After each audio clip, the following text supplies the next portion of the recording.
नमस्कार, मी लतिका। आज मी तुम्हाला फरसाण्याची सुक्की भाजी बनवून दाखवणार आहे। त्यासाठी बघा 250 ग्रॅम फरसाणा घेतलेला आहे। हा फरसाणा आपण मिसळला वगैरे वापरतो, यामध्ये सगळा फरसाणा मिक्स असतो, अशा पद्धतीत बघा असतो। कढई गरम करत ठेवलेली आहे आणि चांगली गरम झालेली आहे। त्यामध्ये तेल टाकून घेऊया। तेल टाकायची एक पळी आणि गरम होऊन देऊया। तेल गरम झालेलं आहे। छोटा 1 चमचा टाकायची मोहरी, छोटा 1 चमचा टाकायचं जिरं, त्यात टाकायची थोडीशी एकदम हिंग पावडर। एक मीडियम आकाराचा कांदा घेतलेला आहे बघा। 2 कांदे आहेत मीडियम आकाराचे। याला काय आहे माहिती आहे का, अजून कांदा जर जास्त घातला तरी पण चालू शकते। कांदा चांगला भाजून घेऊया। कांदा हलकासा भाजलेला आहे, त्यात टाकायची आपल्याला हळद, त्यात टाकायची आपल्याला बघा आलं, लसूण आणि हिरवी मिरची मी कुटून घेतलेली आहे। पेस्ट जरी टाकली तरी चालेल। 1 हिरवी मिरची आहे, अर्धा इंच आलं आहे आणि 4 पाकळ्या लसणाच्या आहेत। आता याला काय करायचं, 2 मिनिटं फक्त परतून घ्यायचं। मस्त असं बघा परतून घेतलेलं आहे। त्यात टाकायचं एक मीडियम आकाराचं टोमॅटो। अशी सुक्या भाज्या असल्या का नाही की त्याच्यामध्ये टोमॅटो चांगलं लागतं। आता याला काय करायचं, 1-2 मिनिटं परतून घ्यायचं। तर त्यात टाकणार आहे मी चवीप्रमाणे मीठ। कमी मीठ टाकायचं, कारण शेवला वगैरे मीठ असतं ना, तर खराट होईल। आता हे पहिलं चांगलं परतून घेते।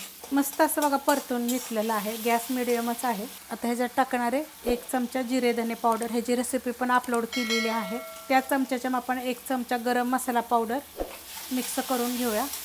आणि ह्याच्यामध्ये टाकायचे कांदा लसूण मसाला 1 चमचा। तुमच्या तिखटाप्रमाणे टाका आणि कोणता पण टाकला तर चालू शकते। मस्त चव येते। ह्याला काय करते, पहिलं चांगलं मिक्स करून घेते।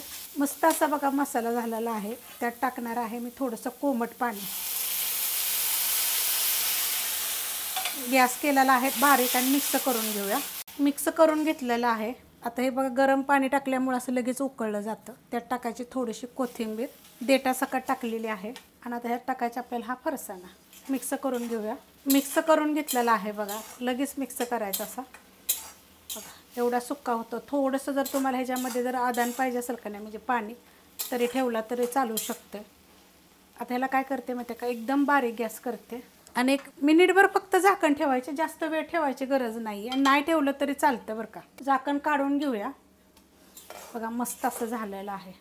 आणि हे कसं माहिती आहे का, बनवून ठेवायचं आणि जेवायच्या टायमाला मग त्याच्यामध्ये काय करायचं, गरम करायचं, शेव टाकायचे, 2 ते 3 मिनटासाठी झाकण ठेवायचं। मस्त अशी ही सुक्की भाजी होते आणि चवीला तर इतकी छान लागते ना, करून बघा एकदा। कारण मी काय करते, गडबडीच्या वेळेस काय जर नसेल का ना, तसं थोडासा फरसाणा पहिलाच घरात असतो आपला कशासाठी पण आणलेला, तर अशी भाजी बनवून घेते। किंवा पातळ कालवणसुद्धा त्याची पण रेसिपी अपलोड केलेली आहे। ही जर रेसिपी आवडली तर लाईक करा, सबस्क्राईब करा, कमेंट करा आणि शेअर बी करा।